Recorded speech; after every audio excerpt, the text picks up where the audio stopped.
Hello everyone, good evening and welcome to another De Montfort University live stream this evening, talking a little bit about personal statements. So we're going to be here to answer any questions, talk a little bit about how the personal statement is structured, how to write one, how to get started, giving you lots and lots of advice about how to do that, and also talking a little bit about how you can expand that personal statement in such a strange time as COVID-19. My name is Ben. I work in part of the marketing team. I'm joined by Jamie, Faye, and Dal. Good evening, everyone.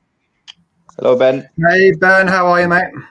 Yes, all good. All happy to be here this evening, helping students. I was actually reading some personal statements earlier today, so it's quite fresh in the mind to talk about it. I was reviewing some and giving some advice about that, so I'll have hopefully some quite good examples of those as well, and some things that students did really well, but also some examples of things that students didn't do so well. And I know Dal again has also had quite a lot of experience with that. In fact, I think we all have, looking at quite a lot of personal statements over our time. So hopefully students will find this useful in terms of the experiences that we've had looking at so many different statements, and hopefully how when it comes to you submitting your application, it will be the best that it can be.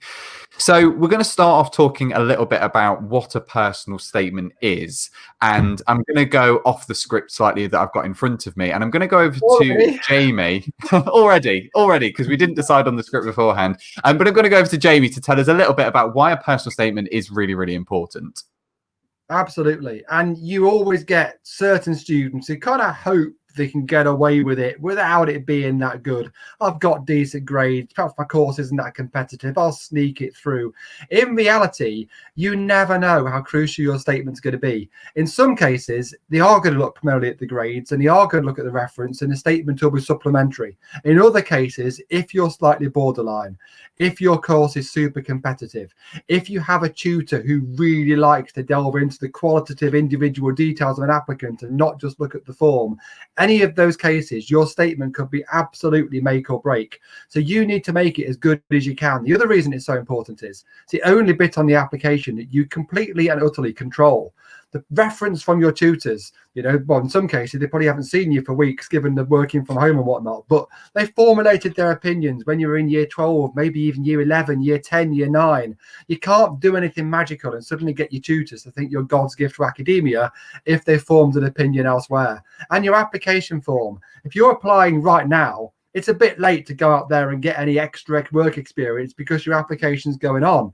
Your GCSEs, they are what they are. And you do have to put them like what they are as well. So please don't try and put any gloss on there. And again, your predicted grades, there's not that much you can change at this point. So everything else is fixed. Whereas if you've not started the personal statement and you're starting it right now, you have got this beautiful white sheet of paper in front of you, pure as driven snow.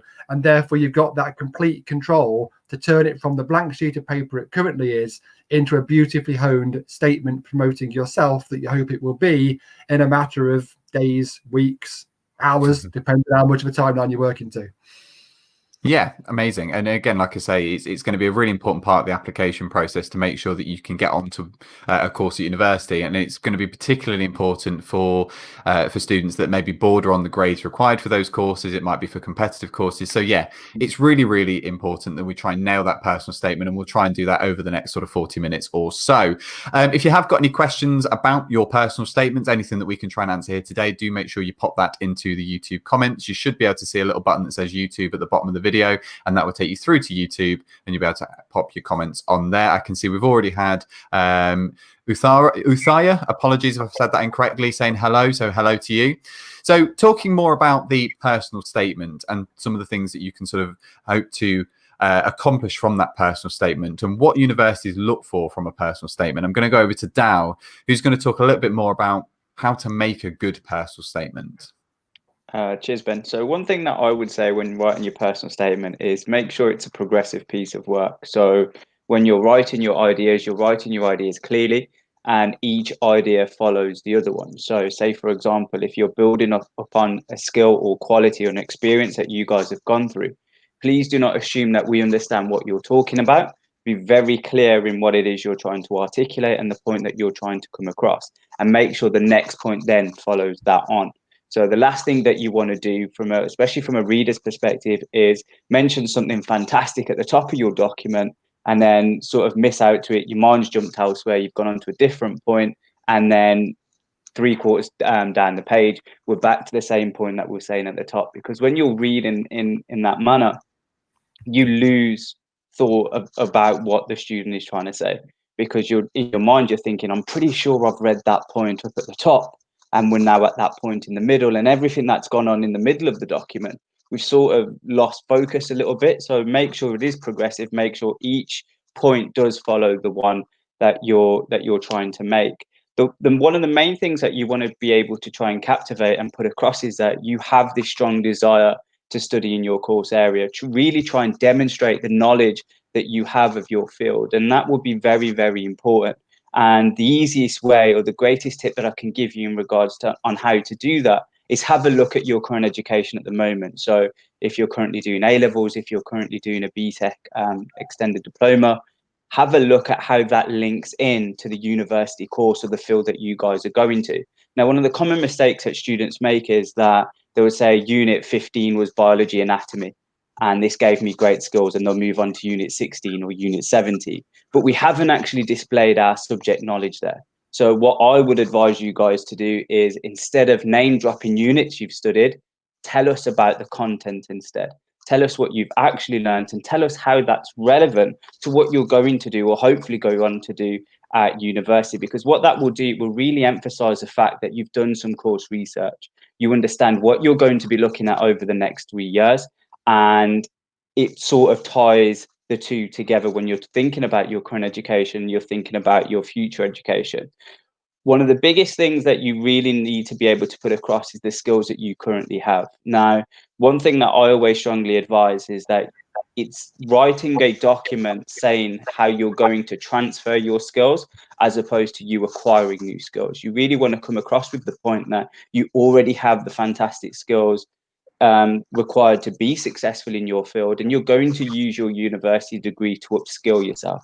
You're going to use your university degree to develop your knowledge. When you're commenting about your skills or your characteristics, please be sure to provide yourself with an example. And again, keep the relevancy in mind. If there's one thing that I'd really want to drum home today, is that every sentence you're writing, please remember the relevancy and why it's useful to your field, or useful for you studying at university. Cool. Thank you very much. And like I said, that your example that you gave there about the units and talking about all the different modules, it's really good that students are able to kind of pull parts out of their course to kind of talk about. But I think when it comes down to your example there, I think it's more important that they don't just identify, in this module I learned this, in this module I learned this, but again, talking about those wider skills that are going to relate. And an example I had earlier, a student did exactly that. She said, in unit X, I learned about this, but in unit Y, I also learned about this. I said, why don't you just squash that together and say, from my studies, I was able to develop my research skills, or something like that, because that was really important with the course that they were applying for. So yeah, I think that's a really important point there. Jamie, Faye, any other things that you can think of around that? I think you've made a great point there. You have just 4,000 characters, so about a page, about why you want to study this course and go to university. So making sure you're concise and you squash things together, like Ben just said, is really important, so you can get more kind of value in there about why you want to do the course and why you want to go to university. Mm-hmm. I just had the experience of reading and reviewing my nephew's personal statement, which I actually called Dal into for an impartial piece of advice, because it's kind of potentially awkward, because you want to give the feedback you'd normally give. At the same time, you don't want to kind of rip apart a relative statement and cause upset. And my main tip there was definitely, and Adele, in your feedback was very, very similar, is make sure every word and every sentence actually works for you. Because sometimes you can write this big long paragraph, but actually half the stuff in there doesn't really add any value. It's just extra stuff you're putting in, or perhaps detail that isn't really relevant. To do try and make every single line, every single statement work for you. Review it quite tightly and think, you know what? Does this need to be in there? Do they need to know this? Could I write this in a more concise way? Because you've got to pack so much stuff in there. And, be really strict with yourself when you're reviewing it and when you're culling it. Your final version may be very, very different to your first version. Bit like I've just spoken there in about 25 sentences. I could have said it in about 3. Do that in the personal statement. Be concise. use your words carefully, because each one needs to carry weight and add value to your application. Cool. Thank you very much, guys. So in terms of those students that maybe have not made a start on their application yet, obviously you've still got time to write that. And hopefully if you are at college, you've obviously had some advisement from your tutors about when those deadlines are going to be. But if you're struggling to start, if you're really struggling to start thinking about actually where are you going to make a start on that application, where are you going to start kicking off looking at the different things that you need to talk about in that application, let's have a little look around that and expand on some of the things that Dal's just talked about. So Faye, would you kind of give some pointers for students that are looking to start their application? Yeah, so I think it's really important to start thinking about, well, can I write about the subject? And if not, is it definitely the right subject for you? But you should be able to write some kind of ideas as to why you're interested in the subject. And maybe have a look at how your interest was developed. Maybe that's something that you want to bring into the application itself. I'd just say maybe one of the cliches to avoid is, I've always wanted to be a nurse, for example. Ever since I was a baby, I've always wanted to be a nurse. Probably not. So if that applies to you, start thinking about when your interest was developed. Think about why you're suitable to study the course. Think about the kind of skills that you'll need. So if you want to do something like history, for example, can you be analytical? Do you enjoy doing research? So think of the skills that you might need and think, well, what have I done to match that up with my studies, for example? Or even what you've done outside of the course, looking at, what you've learned outside the curriculum. Universities like to see that as well, to kind of find out how you've kind of explored further your interest in the subject. And it might be that you're doing something completely different at university, that you're considering something that you haven't studied before. You might need to look at ways of actually demonstrating your research as well. So I think that's something to think about. We're going to go into work experience in just a bit. But as Dal said, it's about reading kind of the course modules, even, for example, and finding out what's actually involved so that you feel that you can demonstrate that you understand what the course is about in your personal statement. So I think probably if you're struggling, do all that kind of research first to be able to start putting pen to paper. If you're changing your mind, if you're doing 3 A-levels that don't relate to your degree, it's dead important to tell us. I was just shortlisting for a job within the team the other day, and there was someone who was an engineer. All their work experience, all their degree was in engineering, and they were applying for a job working in a school and college role.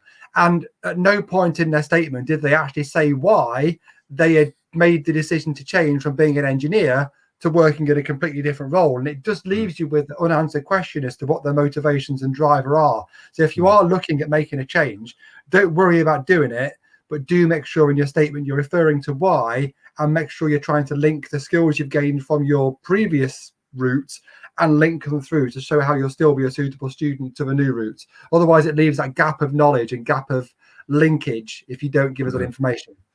Yeah, I had a similar example to that falls into the sort of research category. Again, with one of the statements that I was reading today, there was a student that was interested in forensic science, criminology, and pharmacy all in one application, and she'd made an attempt to kind of talk about all those things in that application. And again, something that both Dan and Faye picked up on, and Jamie to some extent there, is that you've really got to focus it down to the subject you're interested in.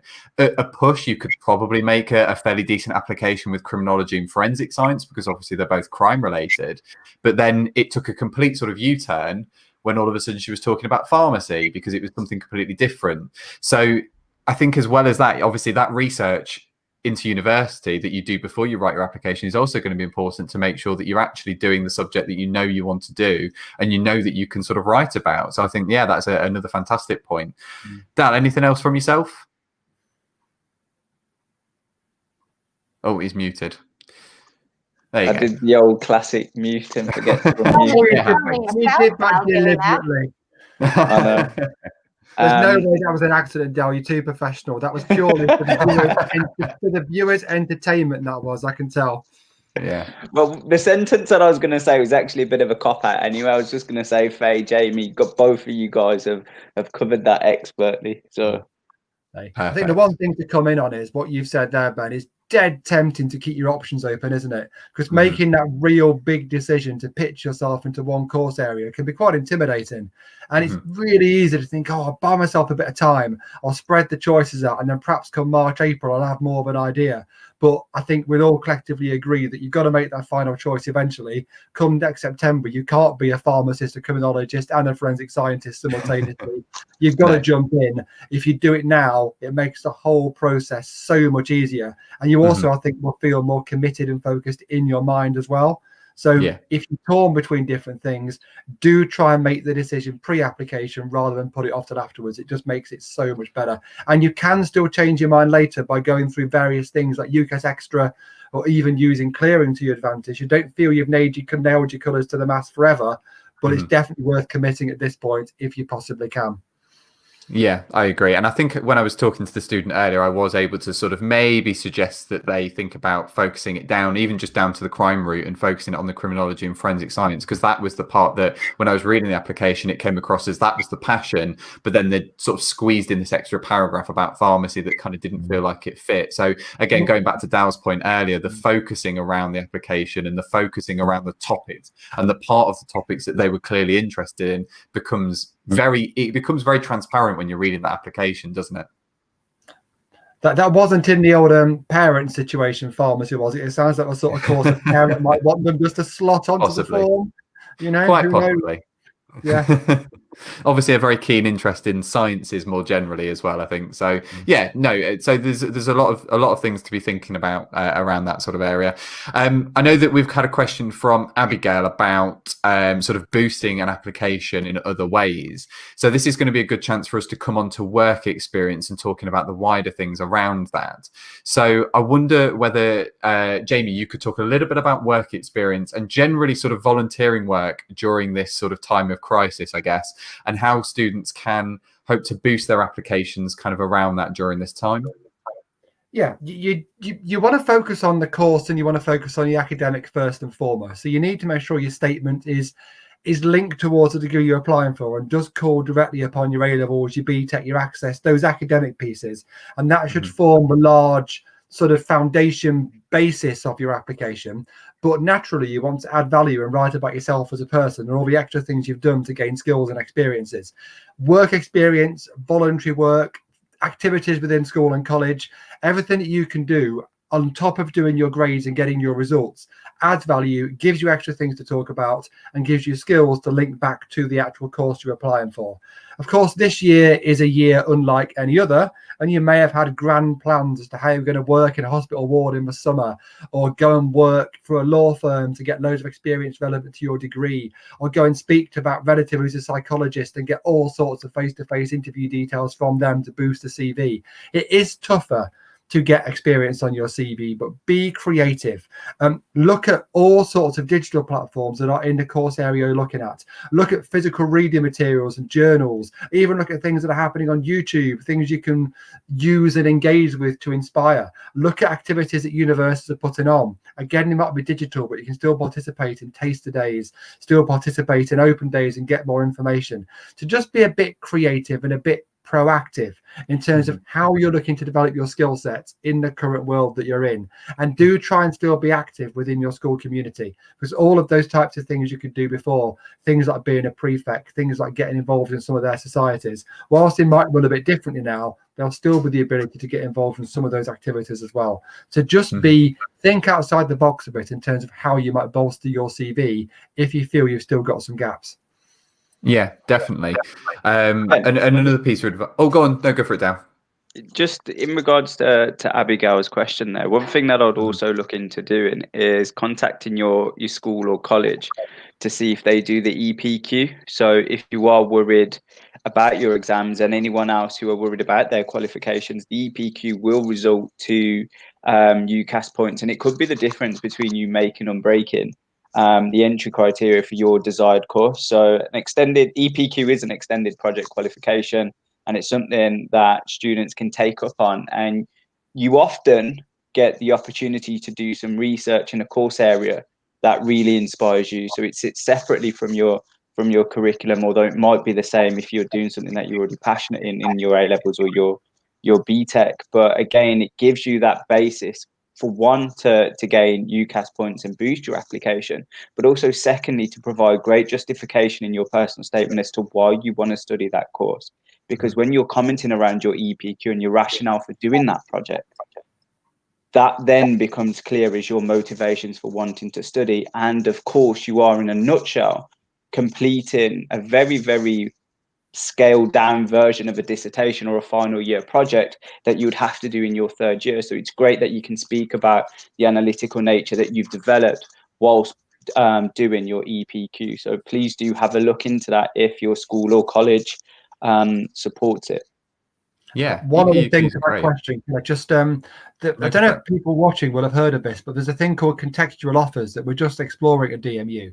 So if you're a student who feels that you didn't get the grade you deserve because of the COVID situation, or maybe worried you won't get the grade you deserve this cycle because you've missed out on a massive chunk of your teaching and learning, speak to the university directly. By the inquiry number's actually been posted already, but we'll post it again.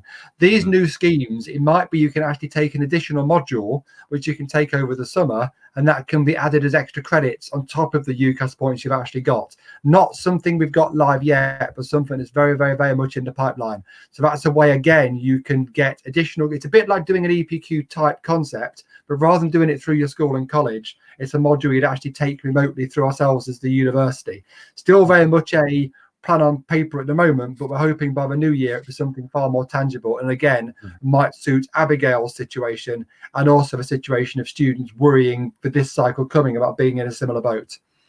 Yeah, I think that's really good. And Dow, to be honest, yeah, I mean, you almost read my mind pretty much word for word. I mean, that was brilliant talking about APQ. So we've had an opportunity almost to like boost. We planned it. It's almost like we planned it. But Jamie's obviously mentioned the courses that we could do. Dow's mentioned EPQs. Are there any other ways that we think students can boost their applications? I think talk to tutors as well. If you feel that you've got a predicted grade that isn't a fair representation of what you can achieve, or you feel that there's a particular factor that stopped you achieving what you can achieve, talk to your tutors, have an honest conversation. And if they agree with you, they will also refer to that within the reference. They will also say, whilst we're only able to predict X grades for this applicant, we feel that due to certain circumstances, they weren't able to fulfill their whole potential, and they have actually got a lot more to offer than their grades on paper will show. So do talk to your tutors, because if you've got that positive relationship, and if they agree what you're saying has got tangible legs behind it, they will happily make those changes and add that value as well. Faye, anything else? No, I think just to reiterate what Jamie said is that we understand that it is different at the moment. It's not something that we ever could really plan for. So we understand that applicants might not have as much to write on their personal statement that they might have in the past if they'd been able to get involved in work experience. So we completely understand that. Just do your best and ask for feedback from your tutor, family members, friends. Get everybody to read your personal statement, and they might tell you, what have you thought about this? Have you thought about writing about that? Or you took part in NCS, for example, National Citizenship Service. You didn't think to put that on there. So it might be that you just need a little bit of nudging to think about what you've actually succeeded at. Yeah. Around work experience, a couple of other bits, I guess, that I thought about is students will often disregard their part-time jobs, their sort of retail jobs, the jobs that naturally they're not going to enjoy that much. They're not going to feel is necessarily always connected to what they want to study, but there's still a certain amount of transferable skills that you can develop from that. So even if you've got this rubbish job in, I don't know, McDonald's or wherever, and you're thinking this is not really going to help me, this is just pocket money, but actually those customer relationship skills, those sort of communication skills, you can definitely still put an extra sentence or two about something like that in there. So definitely don't disregard that. And then something else just to think about, there are opportunities to do a lot of online learning and wider reading around certain topics. So while it isn't going to be a formal replacement of work experience and that sort of thing, there is still lots of ways of filling gaps in knowledge by using things like services like Skillshare and LinkedIn Learning and that sort of thing. So wider reading is a really nice way of particularly if you're in that position that Jamie mentioned earlier, where you aren't able to necessarily do the A levels that you want to jump into the degree you want to do, but if you want to fill in those gaps by establishing some skills, use services online, listen to podcasts, look at YouTube videos, and just kind of absorb as much information as you can to try and get in around those sort of topics. Cool. So that was sort of work experience and boosting your application over the sort of COVID, and obviously the ways that you can sort of fill in those gaps on that application. So we've talked quite a lot about the sort of surrounding parts of the statement. So let's try and tackle the sort of planning and the structure stages. So I'm going to start off with Dal, who's going to handle a little bit around sort of starting to plan, and then we'll go over to Faye, who's going to tackle a little bit about the structure. And hopefully I can try and get a graphic up in time for us to do that as well. So Dal, over to yourself to start with. If you can use UCAS templates, you can go into university websites. There's a lot of templates and frameworks that you guys can use that will help you create your personal statement. So it provides you with a very brief plan, but the only watch out with that is that you will get carbon copies of personal statements. Everyone's statements will read very similar. Now, although I'm not saying this is a bad thing, one thing that we all probably all agree on this live stream, we want our personal statement to stand out, and it's very, very challenging to do so if we're using the same format, i.e. we're going to speak a bit about ourselves here, we're going to speak about our education, then work experience, hobbies and interests, and we're going to conclude very nicely at the end with a paragraph about our future. One thing that I always recommend is that don't be so rigid with your work. As long as you are still commenting around those sections, it doesn't matter in what order they come in. And sometimes, just going from my own personal experience before of reading and marking, one of the ones that actually stood out to me were the ones that didn't follow this prescribed method, and the ones that actually were a bit different to the norm, but they still correctly conveyed the information that I was after. They still told me about their academic experience. They still told me about their work experience. They still told me about their social experience, which is also referred to as hobbies and interests. So you don't need to be so rigid. Some people like to use mind maps. Me personally, they get me muddled up. So if I start to use a mind map, my mind goes everywhere. Then when I come to write it, it doesn't actually help me personally. It puts me in a bit of a whirlwind, because I could be writing about the same thing twice. I could become repetitive. And that's something that we always, well, for me personally, that I always pick up on, that students are often repeating themselves. And sometimes you can look down to their planning and think, you know what, that could have cropped up twice in planning.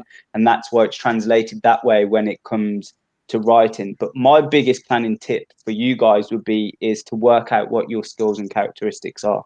Because I feel like that is the hardest part to do. Even me now, if somebody was to ask me right now, what do you think your top skills are? I feel like I'd still struggle to answer that question, because it's a really difficult question.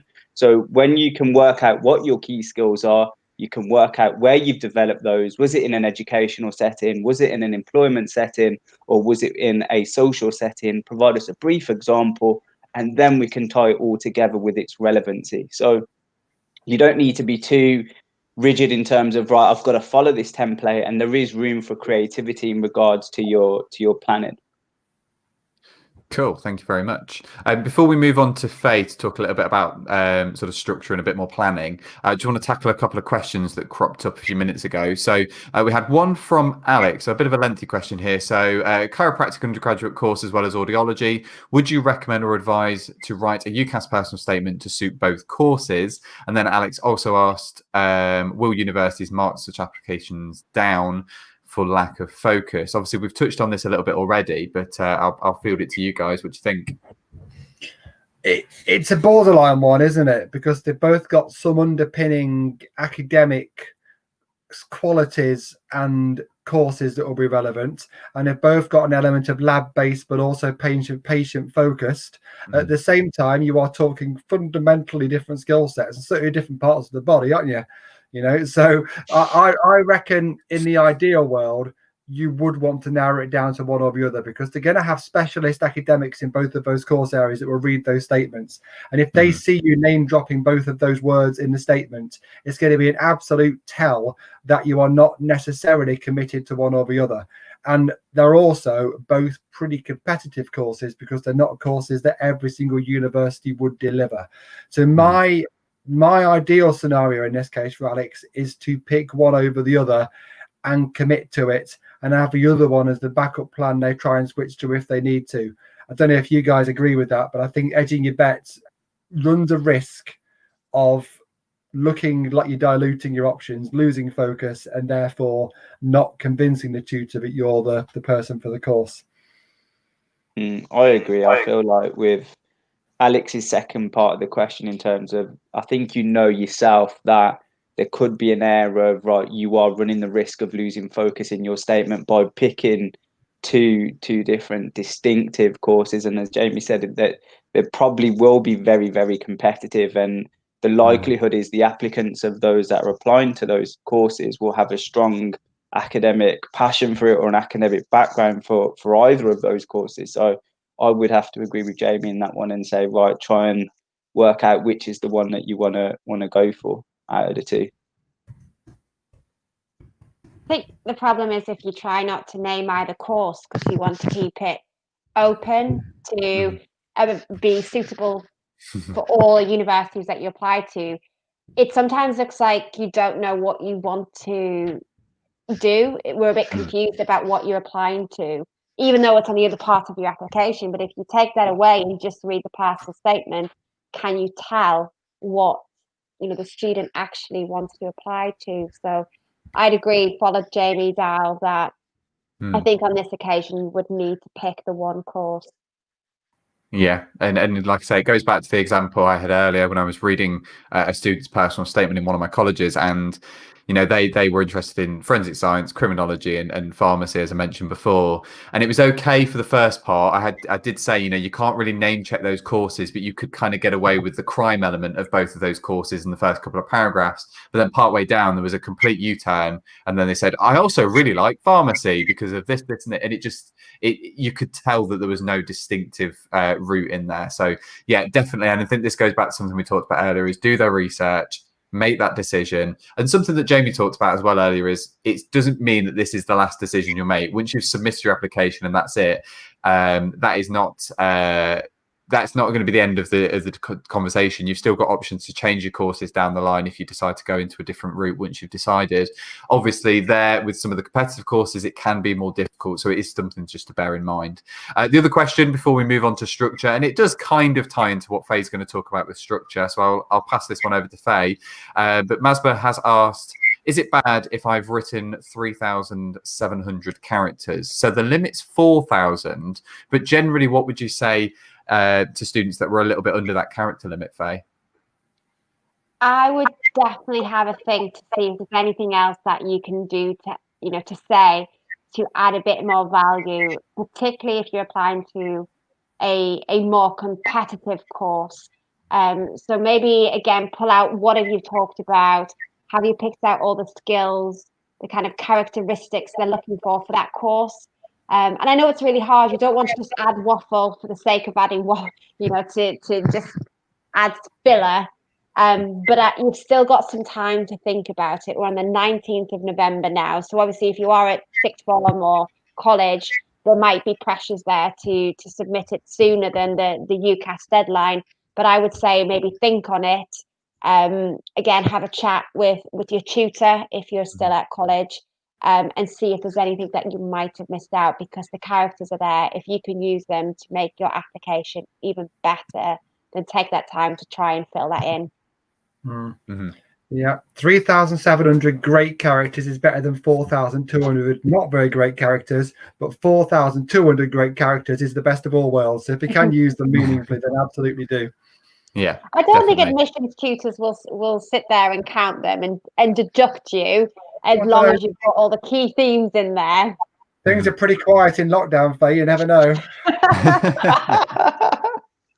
You won't catch me doing that anyway.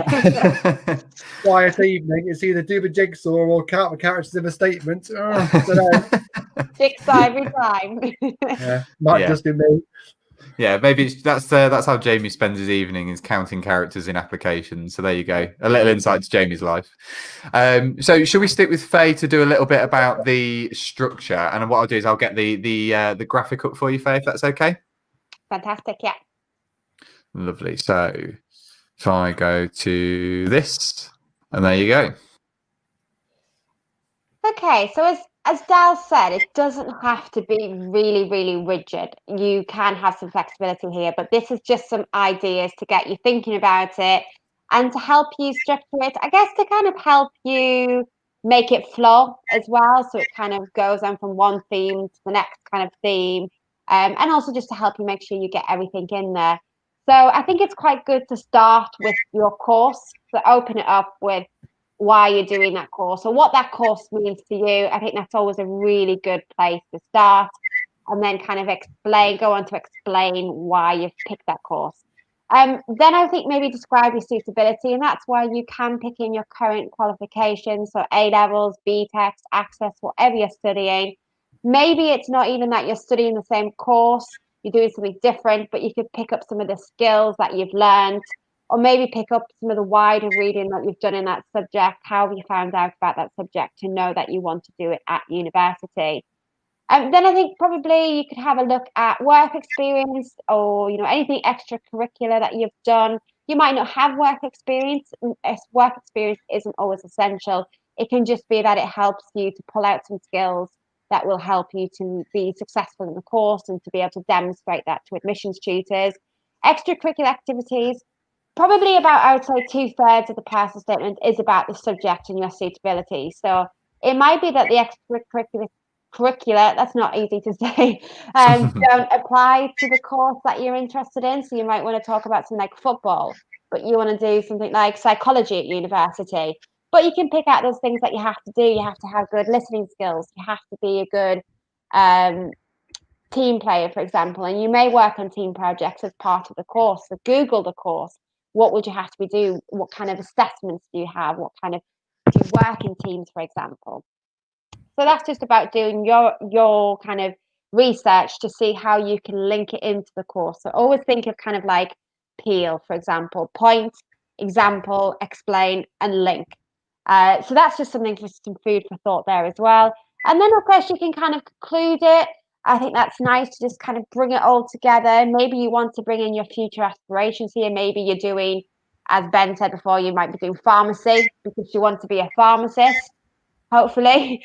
But you might be doing a course that is open. It doesn't necessarily lead to a direct career.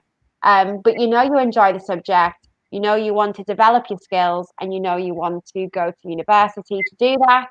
So you can also talk about not necessarily your future plans, but what you hope to get out of university and how it will get you to where you want to be after graduating.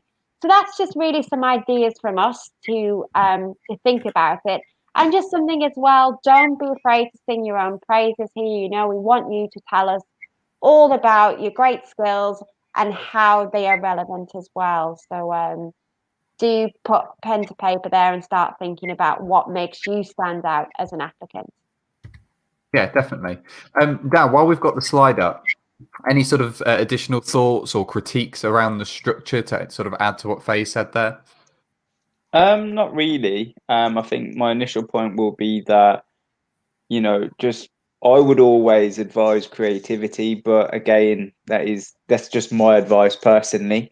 So I don't want to hear that, oh my God, that guy from DMU told me to do that and I didn't get in, etc., etc., etc. So just erring with the side of caution here.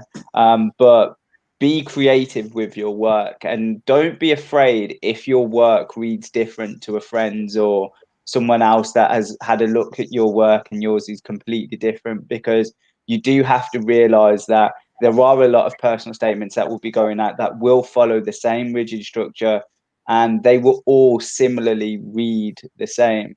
But it's all about putting that example in, all about putting those different types of experience in, and being very, very, very careful with why it relates to the course that you're applying to, or the field that you want to go into. Cool. I didn't mean to throw you off there, Dal. I know there's a mind map on the screen, so I didn't want to put you into a bit of a spiral. But I know that, again, because you've had quite a lot of experience reading personal statements, it's good just to get your opinion on it. And again, these are just sort of I guess you could call them sort of paragraph headers or sort of topic headers, but they're just some good examples that you can use. And as Dal said, you don't have to stick to it if you do want to be a little bit creative. Jamie, anything else from yourself in terms of the structure? No, I think both are entirely correct and the information has been given. Structure helps you make sure you don't miss anything crucial and helps you really in your planning phase in particular. But don't feel that a chart like this necessarily is a prescription to success and you have to go A follows B follows C follows D. It really isn't the case. You need to include all of this content in there somewhere, but there's no fixed prescribed slot your work experience line here type model, and it's called a personal statement for a reason. You're an individual and you want the statement to be about yourself. It should be something your mum, your gran, your brother, your sister, your girlfriend can read and recognize it's you without your name being typed at the top. So do make it personal in the way you write it, and use language that feels natural and positive to yourself. Don't try and write it in such a formal, stuffy way that all personality is like sucked out of it. Try and write it in a way that has got an element of that represents you. If you can't turn up face to face for an interview and your course needs a statement to act on your behalf, use that positive language so that your personality comes out within the statement. Easier said than done, but that's the kind of end result you're looking to have. So your statement is representing you in a really positive, engaging way. Lovely. Thank you very much, team. So I've got a couple of other bits that we want to cover before we close off this session. Had a quick question from Abby that's come in. Abby says, when would you recommend submitting the application? 7:20 tonight, now 8 minutes to DMU. There isn't really the deadline is the 15th of January, but even that deadline is not a hard and fast everything shuts up shop. But in reality, we would suggest you do it pre-Christmas if you can. Ideally November, better than December. The later it gets, the busier courses get, the more statements people have read, and the harder it is to stand out from the crowd because you literally are in with the masses. These days, our peak applications come in through December and in the early part of January in big ways. So if you can do it in the next 2 or 3 weeks, that would be great. But don't panic about that. You're better to be a little bit later and great and applying for the course you know you want to do than a bit earlier and half finished and non-committed.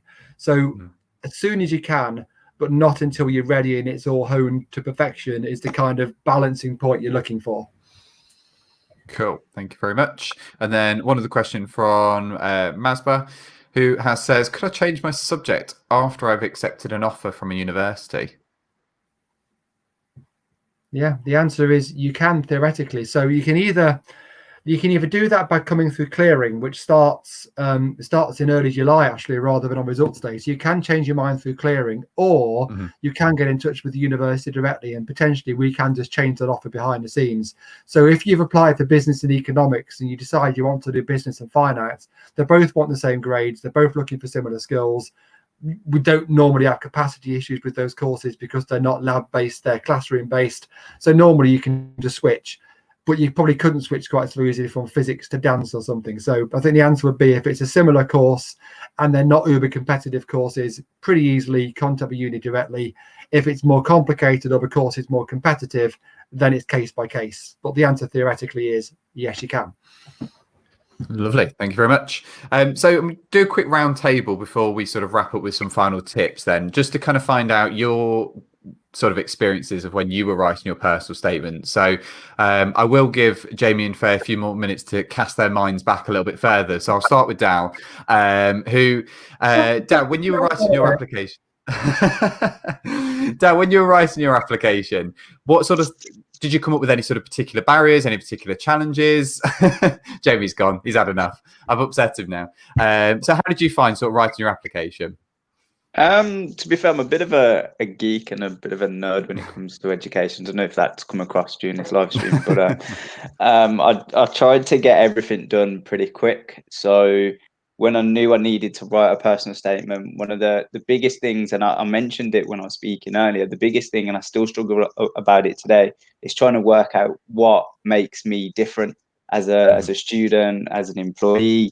It's something that I feel like is a very hard thing for you to understand, because in my mind there's a lot of things, but then I also kept trying to think, okay, so what is it that the university are looking for? What is it that they're looking for in their candidate? And one thing that I wish I would have done if I had the chance to rewrite it, was that I would have got in touch with the university. So I did have my heart set on a particular university. Fortunately, it worked out, but I was so stressed because I didn't know if the quality of my writing was good enough. I didn't know whether I'd explain my points fully. And I wish I would have just got in touch with the university and asked the question, right? You can ask these questions informally.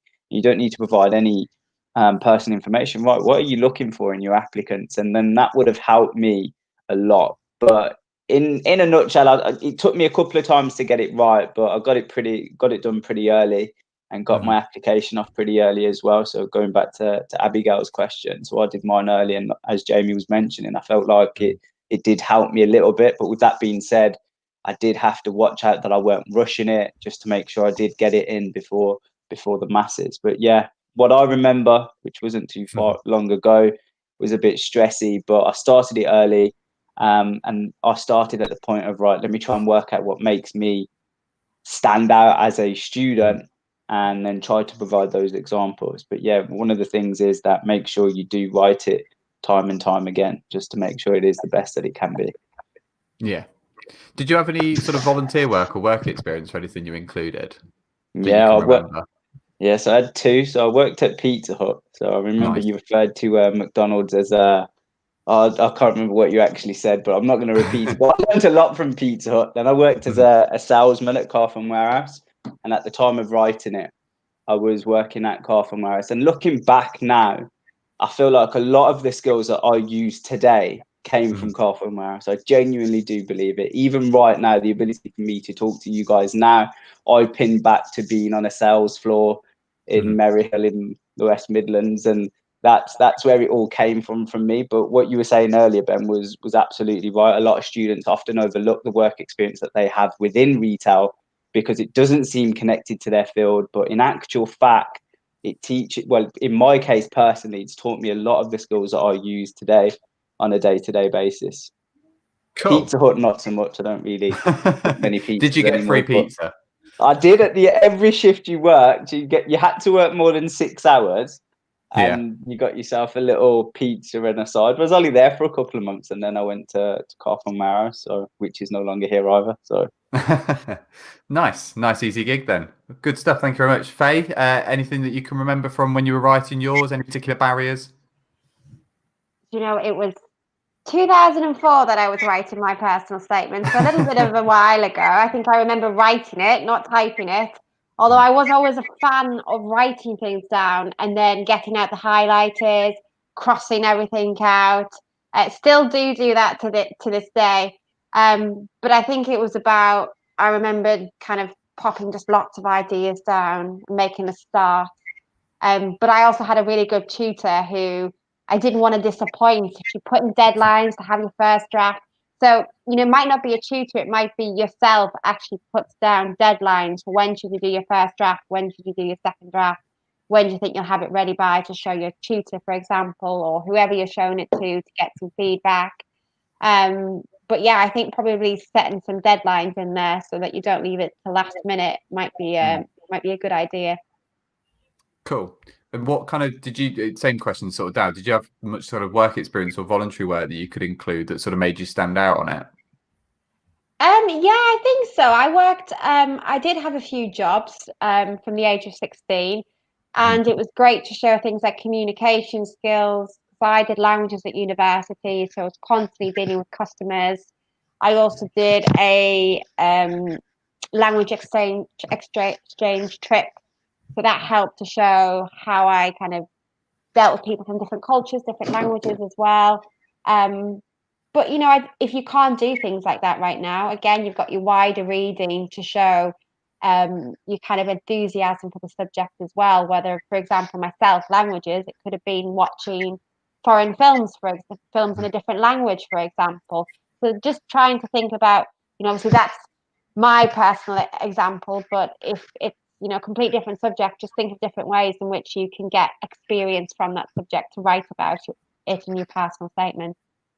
Lovely. Thank you very much. And before we come on to last couple of questions, Jamie, casting your mind back to yours. Reaching back in from the vault, this is. So it was a summer of 1957, remember it well. No, the way I tend to work with these types of things is I tend to have it in my mind and think about it and mull it over, and it builds and builds and builds. And then I I suddenly rapidly deploy. It tends to be with everything. If I'm buying something, I'll think about it for ages, and then suddenly I'll be all over it, and very spontaneously I'll purchase what I'm purchasing. So I did it in a pretty tight space of time. So I had it all in the mind what I wanted to do. But I'm a list person, so I listed all the things I'd done, all the skills I thought I gained from that, and why I was actually going to tell them about it, how I'd link them back to the course. I did slightly edge myself across 2 different courses, which is what we told everybody else not to do. So it's very much do what I say, not what I do. And then in terms of like work experience, I used to work in a pub. I used to work for, which is a natural environment for me to work in. I used to work for the county council doing admin type stuff. And I had a part-time market research job as well, when I'd be doing surveys to other teenagers at the time to capture some market intelligence for companies that wanted to flog things to teenagers. And I also used to volunteer at the Cubs as well. So all that stuff packaged in. It wasn't all relevant to my business degree, but you can take skills from all of those different things and put it together. But I did do the classic try and pitch 2 different courses at once and just about got away with it. Yeah. Nice. Thank you very much. I think that was really good insight, just to kind of hear what your experiences were when it came to actually writing those applications. Thinking back to mine's not particularly exciting, but I know that I definitely left mine to the last minute. So if you could take anything from my story, is don't leave it to the last minute, because my tutors really weren't fans of me at that point. So yeah, definitely give yourself that time, and again, some really good examples from you guys there. So what we'll do is we'll wrap up with the last couple of questions. I'm going to go around and get a couple of top tips from each of you, and then we will finish. So I know that we had a question from Masba, who said, is it possible to not get an offer based on the personal statement? What are people's thoughts on that? Theoretically, the answer has got to be yes to that. If your statement is really not well written, it can actually bring down your application and go against even strong UCAS points. So if you're resting on your laurels, looking at these shiny AABs, whatever it might be, on your application form, and not put effort into the statement, it genuinely can undermine it. And if you are in one of those tough call situations, do we or don't we offer this student, then absolutely this is going to be the defining point. So it's possible to.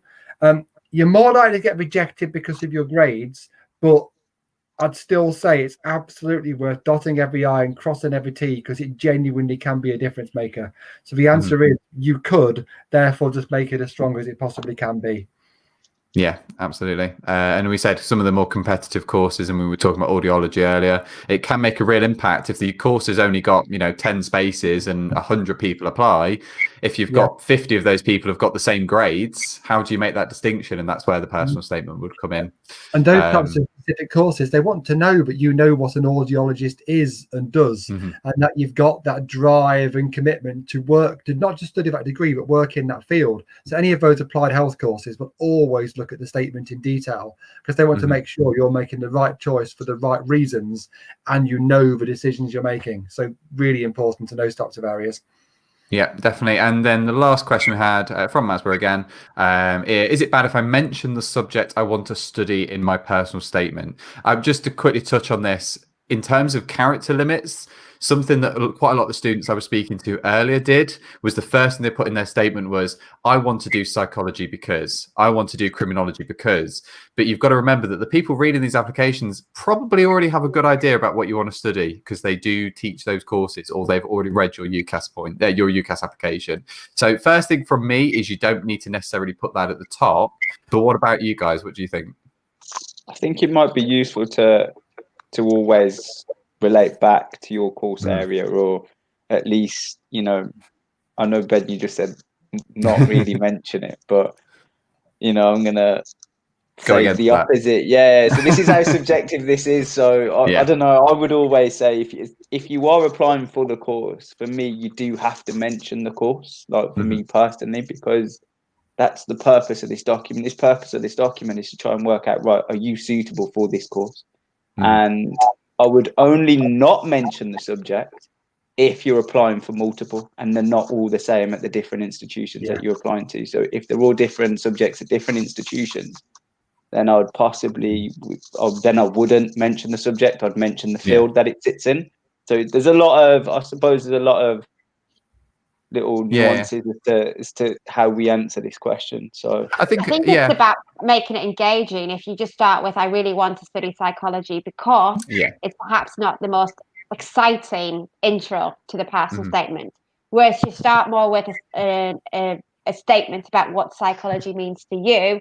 So if you start with something like, study of human behavior, whatever it is, I think that probably sounds a bit more exciting and engaging to the reader of your personal statement. Masborough, please don't use the I have always, Masborough. If your statement says I have always wanted to, then change that before you send it to us, because I can guarantee we'll send that back, because that's an absolute classic first liner that people do. I've always been interested in, cognitive therapy. It's like, really? So definitely try and avoid absolute cliche if possible as well. Yeah, definitely. I think I absolutely agree with Dow. You've got to make sure that it stays relevant, but you don't need to. And again, it is down to subjectivity. But I don't personally feel you need to always keep reminding them that you really want to study that subject, because for me that's kind of implied by the application in itself. But what Dow's suggesting there, where you are referring it back to the subject, then definitely it's got to be that strong application from that perspective.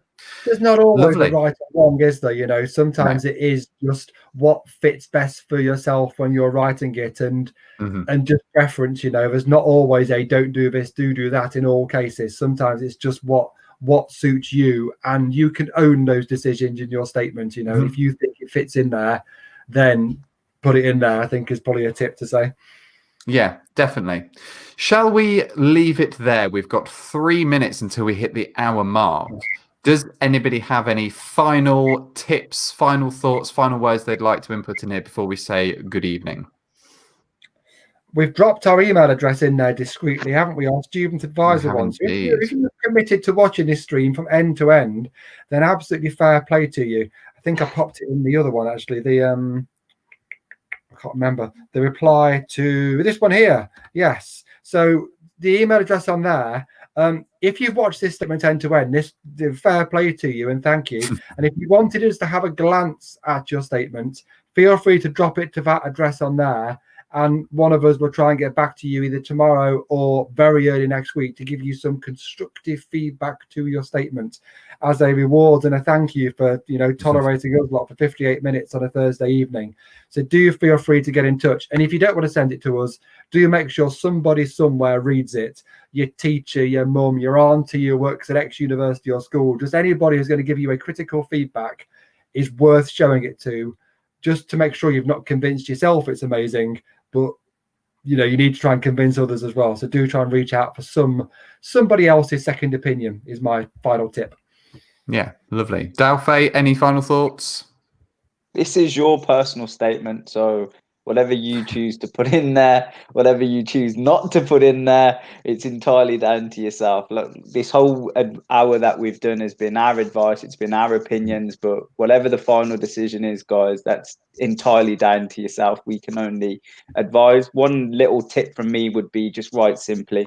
Don't try and write outside of your capabilities. Don't try and write in a specific way that you believe that you should be because you're applying to university. Use terminology you're familiar with, and make sure your sentences make sense. I know it might sound really silly, but sometimes when you often read your work out aloud, you will often pick up on the point that I've just made in terms of make sure they read very clearly, because when you read in your mind, I still do it today, you often don't pick out those little faults or those grammatical errors. Faye's the best in our team for pointing those out. But when you do read them out, you'll be able to pick them up. Yeah, I was about to say, Dow, you're normally the one that points out the spelling mistakes in my emails, but no, Faye, again, very good spell checker. So yeah, good advice. Faye, anything from yourself? Well, I think something that I've seen before is just to, when you see things that perhaps don't come out as positive, so just remember to be positive with your personal statement. Just an example, I've seen ones where somebody's applied to it to a subject that. Hello, Jamie. Lost my train of thought. Somebody has applied to a subject that they haven't studied before, and they say something like, even though I've never studied this before, and I don't know this, I'm looking forward to learning. keep it positive. Talk about what you hope to learn rather than what you don't know. So just positive language all the time. And if you haven't performed as well in, say, a mock exam or whatever it might be, you don't need to disclose that. But yeah, positive language. Cool. I think that's a really nice, a positive note to end on, as it were. So thank you very much, everybody, for watching. We hope you found this useful. If you are looking to do a little bit more research, find out about the courses at DMU, we have got an open day coming up in December. So do make sure you tune into that. The link for the open days is in the comments, so you can check that out just there. And also, we are going to be running other live streams. So if you do want more advice, you want to find out more about the courses, you want more UCAS advice and that sort of thing, we'll be doing more of these for as long as lockdown keeps happening. And you can find the link for those on that web link just there. And again, this comment is also in the comment. The link, sorry, is in the comments as well. So do make sure you check that out. But from us, have a lovely evening, stay safe, and we'll see you hopefully either at the open day or the next live stream. Thank you very much, everyone.